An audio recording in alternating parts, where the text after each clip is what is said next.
जय हिंद जय भारत। सभी बच्चों का स्वागत है आपके आज के एकेडमी 24 चैनल में। आज का जो सेशन है बहुत ही महत्वपूर्ण होने वाला है और आज का जो वीडियो है ये आपके हिंदी व्याकरण से संबंधित है और इसमें बेसिक से बेसिक चीजें आपको बताई जाएंगी। तो सभी छात्र इस वीडियो के लास्ट तक जरूर बने रहिए और जो बच्चे हमारे चैनल पर नया हैं जरूर चैनल को सब्सक्राइब कर लें, बेल आइकन को प्रेस कर लें और अपने यार दोस्तों तक शेयर कर दें। तो आइए स्टार्ट करते हैं वीडियो को। और आप देख रहे हैं, आपने थंबनेल में देखा होगा कि आज हम इस सेशन में क्या बताने वाले हैं। तो देखिए, सबसे पहले हम जानते हैं कि आखिरकार जो व्याकरण है, व्याकरण का मूल उद्देश्य क्या होता है, क्या है व्याकरण। तो हिंदी में जानते हैं कि वर्ण। सबसे पहले हम जान लेते हैं कि वर्ण क्या होता है। वर्ण के विषय में बताया है कि भाषा क्या है, भाषा की सबसे छोटी मौखिक ध्वनि या उसके लिखित रूप को वर्णन या वर्ण या अक्षर कहा जाता है। यानी भाषा की छोटी से छोटी इकाई को, सबसे छोटी इकाई को हम क्या कहते हैं, वर्ण कहते हैं। क्या कहते हैं, वर्ण, जिसे हम अक्षर भी कहा जाता है।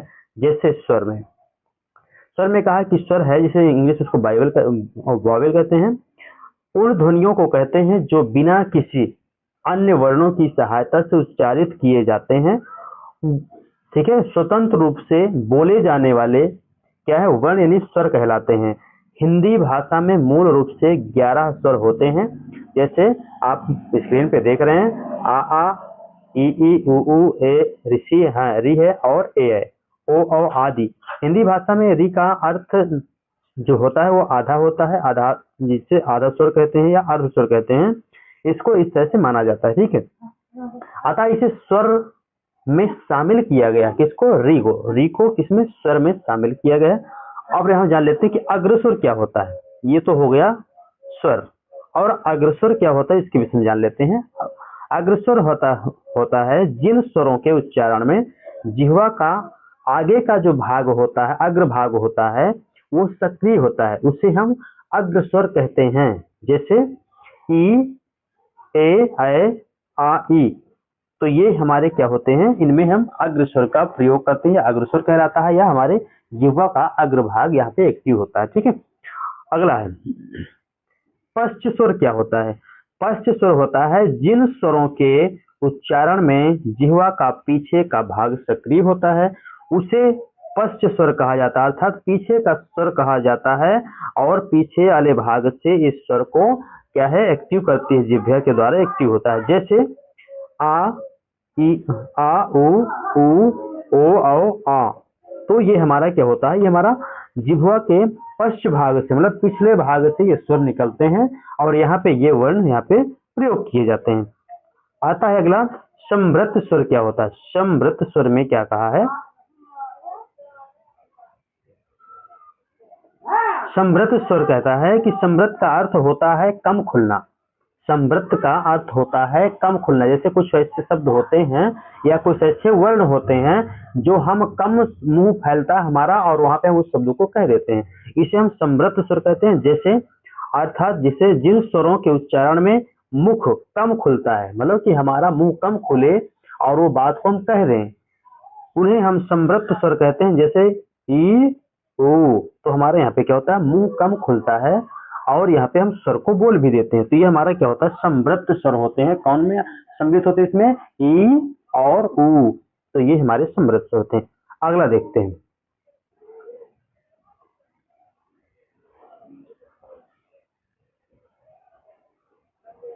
जैसे उदाहरण के आधार पर स्वर के भेद बताते हैं। हस्व स्वर, जिन स्वरों के उच्चारण में एक मात्रा का समय अर्थात कम समय लगता है, उन्हें हम हस्व स्वर कहते हैं। जैसे आ, ई, उ, री। तो हमारे क्या होते हैं, हस्व स्वर होते हैं। क्या है, हस्व स्वर होते हैं। और दीर्घ स्वर क्या होता है, दीर्घ स्वर होता है कि जिन स्वरों के उच्चारण में दो मात्राओं का या एक मात्रा से अधिक का समय लगता है, उन्हें दीर्घ स्वर कहते हैं। जैसे दीर्घ स्वर का मतलब है कि जिस स्वर को बोलने में ज्यादा समय लगे या ज्यादा समय तक हम रुकें, वो दीर्घ स्वर कहलाता है। जैसे हम बड़ा आ को बोलते हैं जब आ और ई, और उसमें अगर हम छोटा आ और छोटी ई है तो आ, ई। तो यहाँ पे क्या हुआ, वो जैसे हम दो स्वरों को बोलते हैं डबल में, ऐसे वो समय को हमारे खींचता है। इसलिए यहाँ पे क्या होता है, दीर्घ स्वर, जहाँ पे जिस शब्द को ज्यादा या जिस वर्ण को ज्यादा समय तक बोला जाए वो क्या होता है, दीर्घ स्वर कहलाता है। जैसे इसमें बताया है लुप्त स्वर। क्या है लुप्त स्वर? क्या होता है, जिन स्वरों के उच्चारण में दो मात्राओं में से या दो मात्राओं से भी अधिक समय लगे वो लुप्त स्वर कहलाते हैं। जैसे ओम शब्द हो गया, तो ओम में क्या होता है कि ज्यादा समय लगता है, ये दीर्घ स्वर से भी ज्यादा इसमें टाइमिंग या समय का ज्यादा प्रभाव होता है। अब जान लेते हैं कि स्वर क्या होता है। ठीक, स्वर के प्रकार होते हैं। हर्ष स्वर क्या है, यहाँ पे आपने सारणी में देख लीजिए, सारणी के आधार पे भी दिखाया गया कि स्वर, हर्ष स्वर क्या, दीर्घ स्वर क्या है, ये सारे सारणी में, अगर जो बच्चे चाहें तो इस वीडियो के माध्यम से इसको अपने बुक नोटबुक में लिख सकते हैं। जैसे कि मैं अभी पूरा दिखा दे रहा हूँ यहाँ पे, ये अर्ध स्वर। अब देखिए हम जान लेते हैं, दीर्घ स्वर तक हमने जाना। अब यहाँ पे अर्ध स्वर आता है। अर्ध स्वर क्या होता है, ए उ आ ए ओ। और वृत्ताकार स्वर, इसके विषय में, वृत्ताकार स्वर क्या होता है, आ उ ओ औ। और मूल स्वर को क्या होता है, जितने छोटे वर्ण होते हैं आ ई उ और रे, ये हमारे मूल स्वर होते हैं। आगे जान लेते हैं, ये हो गया अग्रस्वर। अग्रस्वर बताया है कि जहां पे जिह्वा का आगे का भाग सक्रिय होता है वो अग्रस्वर होते हैं, जैसे ई ए। और मध्य स्वर, मध्य स्वर होता है जो जहां पे जिह्वा का मध्य भाग सक्रिय होता है वो मध्य स्वर, जैसे आ। तो आ का शब्द जब हम आ वर्ण को जब बोलते हैं तो वहां पे मध्य स्वर का प्रयोग होता है, मध्य स्वर कहलाता है, इस स्वर में आता है।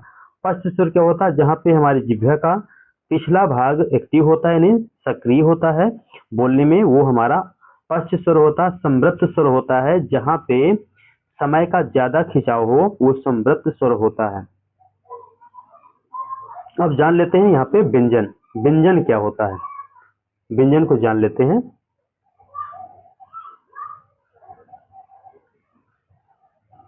व्यंजन है, व्यंजन को कहा जाए कि स्वरों की सहायता से, व्यंजन कहते किसे हैं, तो यहाँ पे दिया है कि वो स्वरों की सहायता से बोले जाने वाले जो वर्ण व्यंजन कहलाते हैं। किनके, स्वरों की सहायता से, स्वरों को मिला करके फिर उनमें जो शब्द बोले जाते हैं या वर्ण बोले जाते हैं उन्हें हम क्या कहते हैं, व्यंजन कहते हैं। जैसे हिंदी वर्णमाला में मूल रूप से व्यंजनों की संख्या 33 होती है। ठीक है, तो व्यंजन के हम जान लेते हैं भेद। पहले उच्चारण की दृष्टि से व्यंजन चार प्रकार के होते हैं, जैसे स्पर्श व्यंजन, दूसरा है अंतस्थ व्यंजन और ऊष्म व्यंजन, और एक होता है संयुक्त व्यंजन। ये कितने होते हैं, चार होते हैं, ये ध्यान रहे। ठीक है, आगे देखते हैं। अब यहाँ पे जान लेते हैं कि स्पर्श व्यंजन क्या होता है।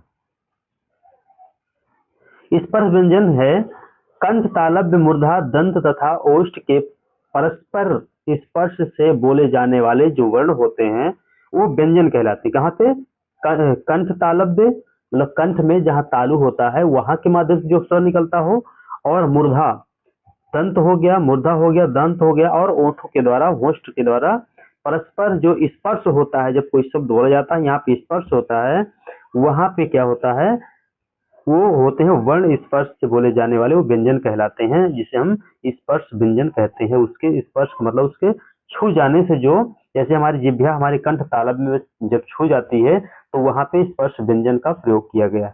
मूर्धा में भी और दंत में और ओष्ठ में जब हमारे ओठ जुड़ते हैं आपस में तब कोई शब्द निकलता है, तो यहाँ पे क्या हुआ, इसमें स्पर्श व्यंजन।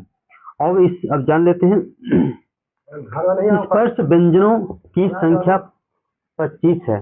क्या है, स्पर्श व्यंजनों की संख्या कितनी है, 25 है। इसमें शुरू के 5 वर्ग आते हैं, जिसमें कहा गया का वर्ग, चा वर्ग, टा वर्ग और ता वर्ग, पा वर्ग। ये कितने हैं, 5 वर्ग आते हैं। इन्हें हम क्या कहते हैं, स्पर्श व्यंजन की संख्या में आते हैं, जिसे हम 25 है। इनकी संख्या कितनी है, 25 है। एक लाइन में कितने होते हैं, 5। तो 5 × 25, इसमें कितने हो गए, स्पर्श व्यंजन की संख्या कितनी होती है, 25 होती है। ठीक है, आगे जान लेते हैं। ये जरूर इस वीडियो को, जो बच्चे नया हैं जरूर इस वीडियो को लास्ट तक देखिएगा, और यहाँ से हम बेसिक से बेसिक चीज आपको इस वीडियो के माध्यम से बताने वाले हैं, ठीक है। अब यहाँ पे आता है अंतस्थ व्यंजन। अंतस्थ व्यंजन क्या है? जिन वर्णों का उच्चारण स्वरों और व्यंजनों के बीच स्थित हो। क्या है?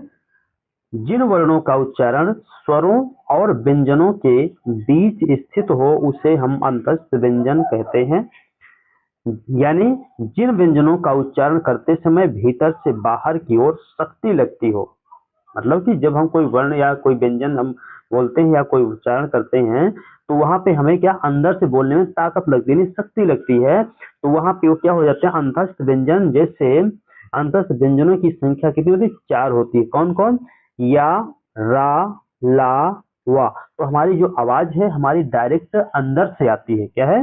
डायरेक्ट अंदर से हमारी ताकत लगती है इन वर्णों को बोलने के लिए या इन व्यंजनों को बोलने के लिए, ठीक है। तो हमारे क्या है, ये हमारे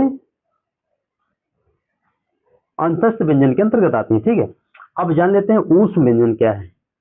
ऊष्म व्यंजन क्या है? जिन व्यंजनों के उच्चारण में हवा के रगड़ खाने से ऊष्मा निकलती है। ऊष्मा यानी गर्म निकलता है, गर्म हवा निकलती है, उसे हम ऊष्म व्यंजन कहते हैं।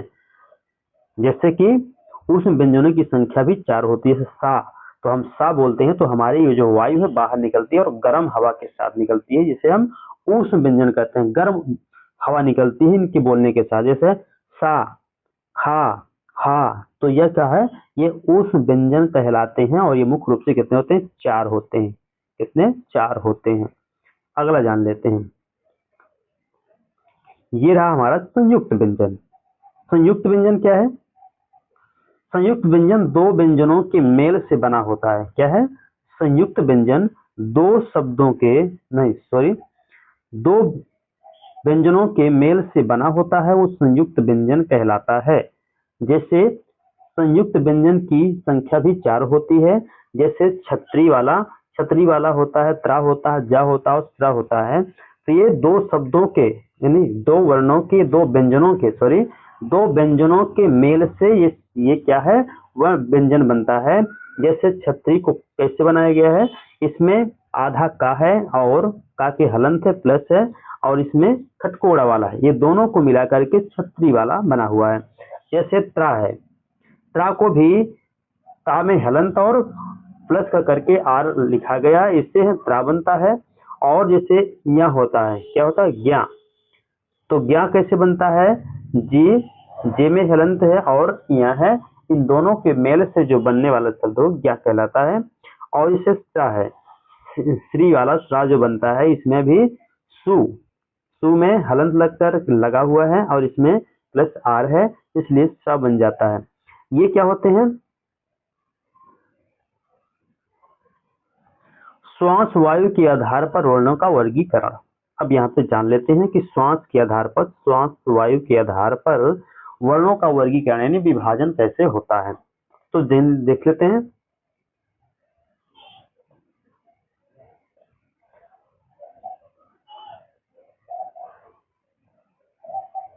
जैसे अल्प प्राण, क्या हो? अल्प प्राण और महाप्राण, ये क्या होते हैं? इनके विषय में जान लेते हैं। तो अल्प प्राण जो होते हैं, जिन वर्णों के उच्चारण में श्वास वायु कम मात्रा में मुख से बाहर निकलती हो या निकलती है, वो अल्प प्राण ध्वनियां कहलाती हैं। जैसे कावर्ग, चावर्ग आदि का पहला, तीसरा, पांचवा वर्ण, जैसे का, घा, का, गा, अंगा, चा, जा, या आदि, या आदि तथा या, रा, लावा, ये सभी स्वर अल्प प्राण होते हैं। क्या होते हैं? ये सारे स्वर अल्प प्राण होते हैं। जो बच्चे वीडियो देख रहे हैं जरूर वीडियो को ज्यादा से ज्यादा शेयर कर दें, और जो बच्चे नया है हमारे चैनल पे तो जरूर चैनल को सब्सक्राइब करने के बाद, और जो बच्चे इस बेसिक से बेसिक चीज को जो राइट करना चाहे, लिखना चाहें, तो जरूर नोटबुक लेके बैठिए और इसको अपने नोटबुक में लिखते जाइए। बहुत ही महत्वपूर्ण है आपके लिए ये सारे टॉपिक्स, ठीक है। तो अगले जानते हैं। अब यहाँ पे आता है महाप्राण। महाप्राण क्या होता है? जिन वर्णों के उच्चारण में श्वास वायु अधिक मात्रा में मुख से बाहर निकलती है, क्या है, जिन वर्णों के उच्चारण में श्वास वायु अधिक मात्रा में मुख से बाहर निकलती है उन्हें हम महाप्राण ध्वनियां कहते हैं। महाप्राण मतलब जो हमारी हवा है, जो हमारी जो श्वास चलती है, ये प्राण है। अगर ये श्वास बंद हो जाए तो कहते हैं शरीर खत्म। तो ये हमारे एक कम क्या कहते हैं कि बहुत ज्यादा अधिक मात्रा में जब श्वास हमारी बाहर निकलती है तो हम उसको महाप्राण कहते हैं। मतलब मतलब ज्यादा से ज्यादा हवा निकलने की स्थिति को हम महाप्राण कहते हैं। ठीक है। प्रत्येक वर्ग का दूसरा और चौथा वर्ण जिसे का, खा, घा, छा, जा, झा आदि तथा सा और खटकोड़ वाला, ऐसे इनमें से क्या हो, ये महाप्राण होते हैं। इनमें इनको जब बोला जाता है तो हमारे इनके द्वारा हमारी जो वायु है यानी श्वास वायु है अधिक मात्रा में निकलती है। अब जैसे जान लेते हैं आगे।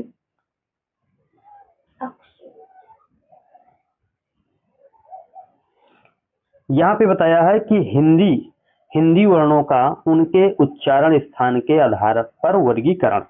तो जान लेते हैं नीचे से। ठीक है, पूरे मैं आपके सामने रख रहा हूँ। ठीक है,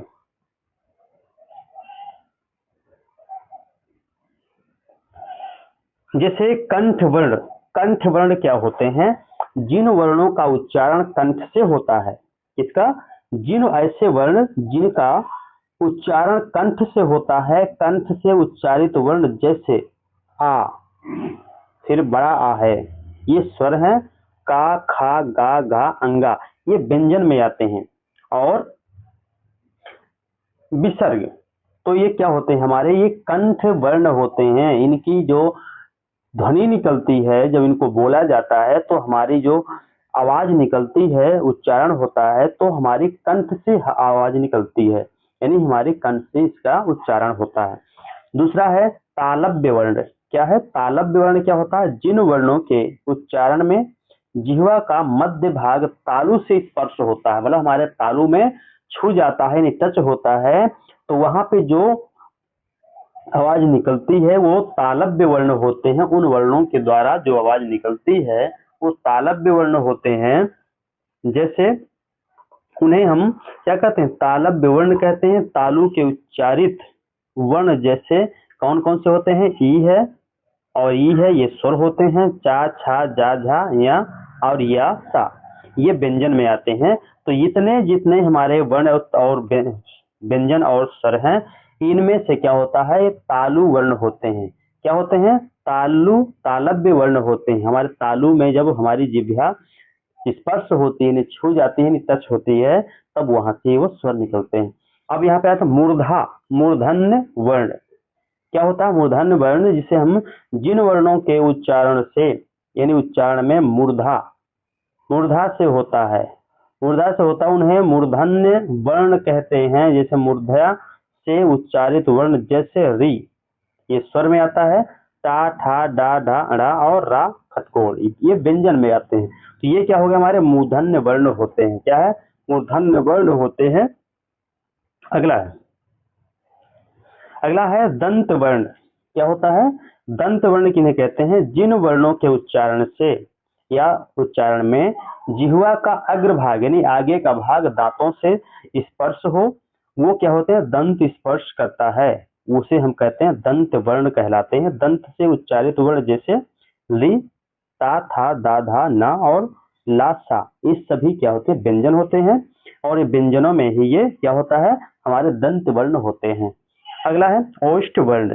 क्या है, ओष्ठ वर्ण क्या होते हैं, जिन वर्णों के उच्चारण में दोनों होठ स्पर्श होते हैं, आपस में क्या होते हैं, स्पर्श होते हैं दोनों होठ, उन्हें होष्ठ वर्ण कहते हैं। ओष्ठ वर्ण से उच्चारित वर्ण जैसे उ और बड़ा उ हो गया, ये स्वर होते हैं। पा, फा, बा, भा, मा, ये व्यंजन होते हैं। तो ये क्या होते हैं, ये हमारे होष्ठ वर्ण होते हैं। ओठों के द्वारा ये वर्ण बोले जाते हैं। अगला देख लेते हैं नासिक वर्ण क्या होते हैं। नासिक वर्ण होते हैं जैसे जिन वर्णों का उच्चारण मुंह और नाक दोनों से होता है, मुंह और नाक दोनों से होता है, दोनों से हमारी आवाज निकलती है, उन्हें नासिक वर्ण कहते हैं। नासिका से उच्चारित होने वाले वर्ण जैसे अंग, अंगा, ञ, अड़ा, ना, मा। तो क्या होता है, हमारी आवाज नाक से भी निकलती है और मुंह से भी निकलती है। ये उच्चारण करते समय हमारी आवाज दोनों स्थानों से निकलती है, जिसे हम नासिक वर्ण कहते हैं। नासिक वर्ण कहते हैं। नासिका से निकलने वाले वर्ण या उच्चारित वर्ण हमारे क्या होता है, नासिक वर्ण होते हैं। अगला है कंठ तालव्य। क्या होता है, कंठ तालव्य वर्ण क्या होते हैं, जिन वर्णों के उच्चारण में कंठ तथा तालु दोनों का सहयोग होता है, दोनों के सहयोग से उन्हें कंठ तालव्य वर्ण कहते हैं। कंठ तालु से उच्चारित वर्ण जैसे ए और ए तो हमारी क्या होती है, ये हमारी जिह्वा होती है, वो कंठ तालव्य होती है। क्या है, कंठ तालव्य वर्ण कहलाते हैं ये दो, ए और ऐ। अब होता है कंठोच्च वर्ण। कंठ के माध्यम से जिन वर्णों के उच्चारण में कंठ तथा ओष्ठ दोनों का सहयोग होता है उन्हें कंठोच्च वर्ण कहते हैं। कंठ ओष्ठ से उच्चारित वर्ण जैसे ओ और औ। क्या है, ओ और औ। हमारी आवाज कंठ से भी आ रही है और होठों का सहयोग भी हो रहा है, तो हमारे क्या होते हैं, कंठस्थ वर्ण। अब आता है दंतोष्ठ वर्ण। क्या होते हैं, दंतोष्ठ वर्ण होते हैं जिन वर्णों के उच्चारण में दंत तथा दांत तथा ओष्ठ या होठ दोनों का सहयोग होता है, उन्हें हम दंतोष्ठ वर्ण कहते हैं। जैसे हमारे होठ और दांत दोनों का सहयोग है, दंतोष्ठ वर्ण उच्चारण के जैसे वा, हम वा शब्द बोलते हैं, वा, तो हमारे दांत भी और होठ भी यहाँ से हमारी ये इसका उच्चारण होता है। अगला है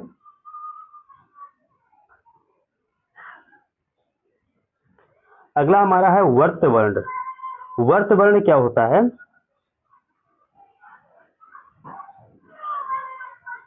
जिन अरबी फारसी वर्णों के उच्चारण ऊपर वाले मसूड़ों से कठोरतम भाग से होते हैं उन्हें हम वत्स्य वर्ण कहते हैं।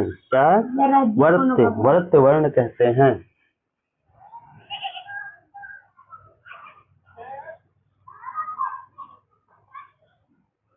जिह्वा मूलक से उच्चारित वर्ण जैसे का, खा और गा। ये सॉरी मैं गलत पढ़ा यहाँ पे। जैसे वर्त वर्ण, तो जिन अरबी फारसी वर्णों के उच्चारण ऊपर वाले मसूड़न से कठोरतम भाग से होते उन्हें वर्त वर्ण कहते हैं। वर्त से उच्चारित वर्ण जैसे फा और जा क्या होते हैं, वर्त वर्ण होते हैं। ठीक है, अब जान लेते हैं जिह्वा मूलक क्या होता है। जिह्वा मूलक क्या होते हैं, जिह्वा मूलक वर्ण क्या होता है, जिन अरबी फारसी वर्णों का उच्चारण जिह्वा के पीछे भाग से होता है उन्हें जिह्वा मूलक वर्ण कहते हैं। जिह्वा मूलक वर्ण कहते हैं। जिह्वा मूलक उच्चारण से उच्चारित वर्ण जैसे का, खा और गा है, तो ये हमारे क्या होते हैं, जिह्वा मूलक वर्ण होते हैं। अगला है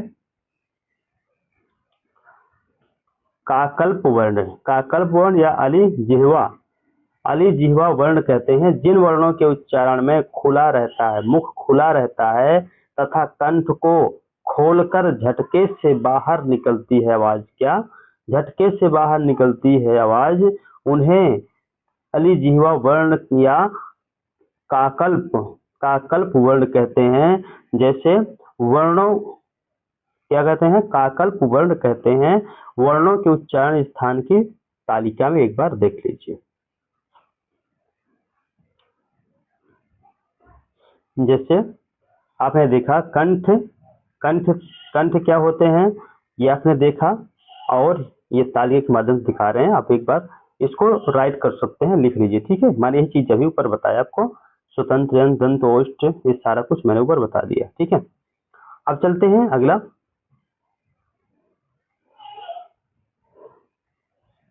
यह बताया है कि जिन भावों और विकारों को पूर्णतः व्यक्त करने वाले सार्थक शब्द समूहों को वाक्य कहते हैं। अब यहाँ पे वाक्य की बात आ गई कि वाक्य क्या होते हैं, हम वाक्य के विषय में जान लेते हैं। भावों और विकारों को पूर्णतः व्यक्त करने वाले सार्थक शब्द, जो सहयोगी शब्द होते हैं, जो सत्य शब्द होते हैं, उनके समूह को हम क्या कहते हैं, वाक्य कहते हैं। पहले वर्ण होता है, वर्ण से शब्द बनता है, शब्द से हमारा वाक्य बनता है।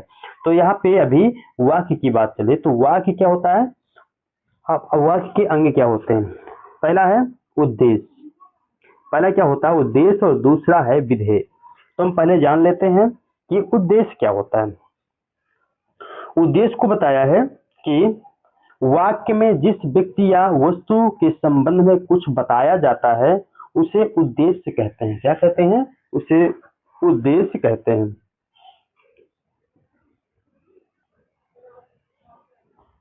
उद्देश्य में कर्ता तथा उसका विशेषण होता है।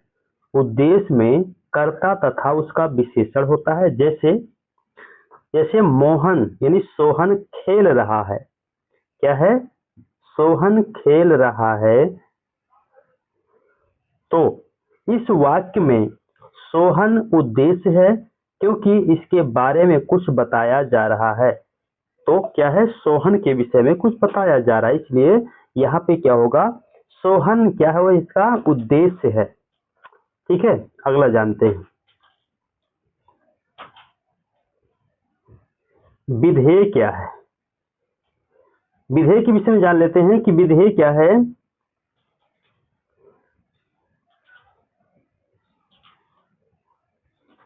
विधेय है उद्देश्य के विषय में जो कुछ भी बताया जाता है वो विधेय होता है। इसमें क्रिया कर्म तथा उनका विस्तार होता है। क्या है, इसमें क्रिया कर्म तथा उनका विस्तार होता है। जैसे उदाहरण के लिए ये कवि अच्छी कविताएं लिखता है। ये कवि अच्छी कविताएं लिखता है। इस वाक्य में ये कवि उद्देश्य है क्योंकि उसके विषय में कुछ कहा जा रहा है। तो कविताएं लिखता है क्या है, विधेय है। कविताएं जो लिखता है वो विधेय है या विधेयक है क्योंकि इसमें वे बातें हैं जो कवि के विषय में कही गई हैं। आगे देखते हैं क्या है।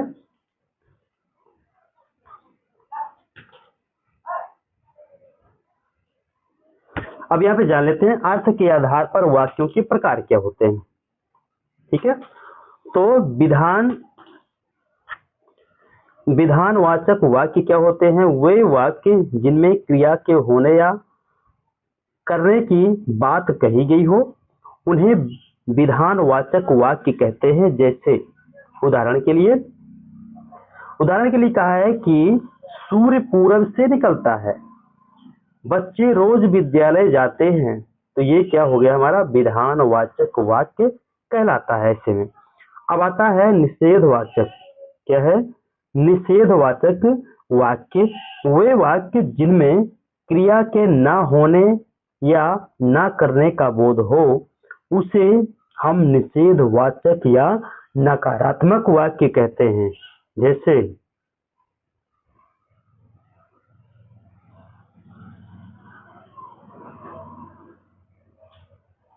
जैसे बताया है कि बच्चे स्कूल नहीं जाते।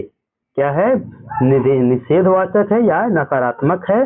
तो नहीं शब्द आया है तो ये नकारात्मक है। और दूसरे में कहा है कि हम अब घूमने नहीं जाएंगे। क्या है, हम अब घूमने नहीं जाएंगे। ठीक है, अब जान लेते हैं यहाँ पे कि प्रश्नवाचक वाक्य क्या होता है।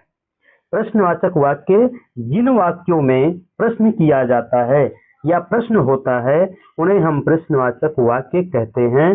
जैसे यहाँ पे हुआ है, आज तुमने क्या खाना खाया, या तुमने आज पुस्तक पढ़ी, क्या तुम स्कूल गए थे। तो यहाँ पे क्या शब्द जहाँ आया, क्यों, क्या, ये सारे जो आते हैं कैसे, ये हमारे प्रश्न बनते हैं, प्रश्नवाचक होता है। तो यहाँ पे क्या है कि आज तुमने क्या खाया, तो क्या शब्द हमारा क्या हो गया, प्रश्नवाचक हो गया।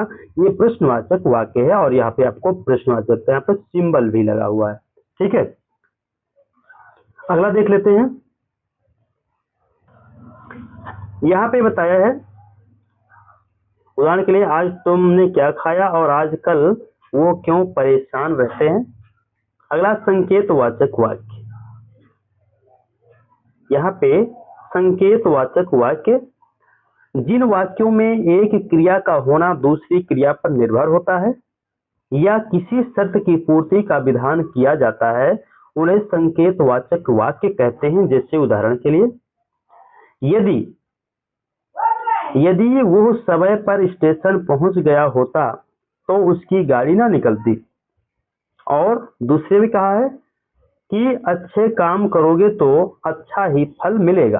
तो ये क्या होते हैं हमारे संकेतवाचक, हमें संकेत किया जाता है, हमें उस विधान से परिचय कराया जाता है, तो ये संकेत दिया गया है। ठीक है, अब अगला जान लेते हैं संदेहवाचक वाक्य क्या होता है।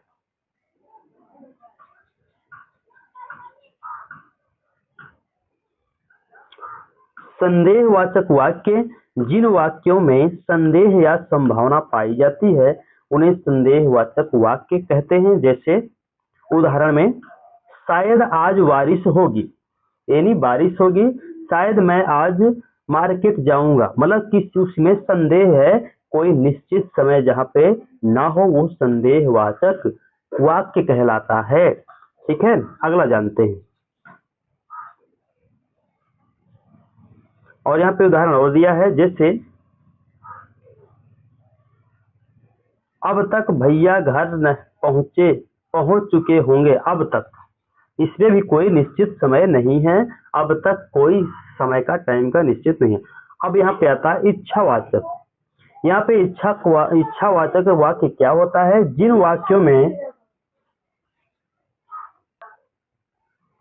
वाक्यों में वक्ता की इच्छा, कामना, शुभकामना, आशा, आशीर्वाद आदि के भाव प्रकट हो उन्हें इच्छावाचक वाक्य कहते हैं। जैसे उदाहरण के लिए, उदाहरण में कहा है कि ईश्वर आपकी मनोकामना पूरी करे। दूसरा है आपकी यात्रा मंगलमय हो। और दूसरे में कहा कि आज्ञावाचक वाक्य जिन वाक्यों में, ठीक है, ये मंगलमय हो। अब यहाँ पे आता है आज्ञावाचक वाक्य, इसके विषय में जान लेते हैं आखिरकार ये क्या है।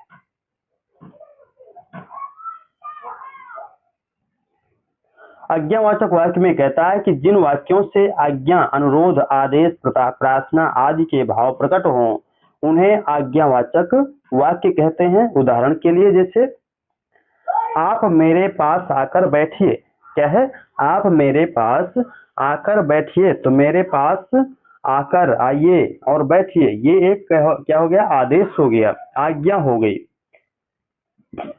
आदेश हो गया। फिर दूसरे में क्या कहा, कृपया आप यहाँ हस्ताक्षर कर दीजिए, तो ये भी क्या है, कृपया, ये क्या है, प्रार्थना हो गई, कृपया यहाँ पे आप क्या कर दीजिए, हस्ताक्षर कर दीजिए। अब दूसरा विस्मयादि वाचक वाक्य क्या होता है, विस्मयादि क्या है, विस्मयादि वाचक वाक्य क्या होता है, इसमें बताया है, आगे देख लेते हैं। ठीक है, इसमें कहा है कि जिन वाक्यों में विस्मय, हर्ष, शोक, घृणा, क्रोध आदि मनोभावों का प्रकट होना पाया जाए उन्हें हम विस्मयादि वाचक वाक्य कहते हैं। जैसे वाह,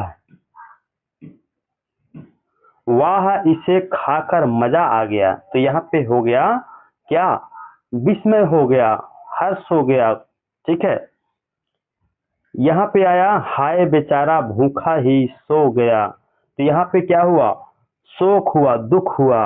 और तीसरा है, यहाँ पे जान लेते हैं, और रचना के आधार पर वाक्यों के प्रकार। ठीक है, तो रचना के आधार पर वाक्यों के प्रकार कितने होते हैं, तो वाक्य के प्रकार कितने होते हैं, पहला होता है एक सरल वाक्य, दूसरा होता है संयुक्त वाक्य, और चौथा होता है मिश्रित वाक्य। अब इन वाक्यों के विषय में हम जान लेते हैं। ठीक है, यहाँ पर हमने यह सरल वाक्य क्या होता है, सरल वाक्य के विषय में जान लेते हैं। जिन वाक्यों में केवल एक ही उद्देश्य तथा एक ही विधेय हो उन्हें हम सरल वाक्य कहते हैं। जैसे राम विद्यालय जाता है, तो क्या हो गया, सरल वाक्य है। तो बच्चों, अगर आपको वीडियो अच्छी लगी हो, यह वीडियो यहीं तक था और इसके आगे की वीडियो अब दूसरे क्लास में मिलेगी आपको। तो बन रही हमारे ऐसे ही चैनल के साथ। जो बच्चे नया हैं चैनल को सब्सक्राइब कर लें, बेल आइकन को प्रेस कर लें। मिलते हैं अगली वीडियो के साथ और इसी ग्रामर के साथ इसके आगे का भाग आपको दूसरे पार्ट में मिलेगा। नमस्कार, जय हिंद, जय भारत।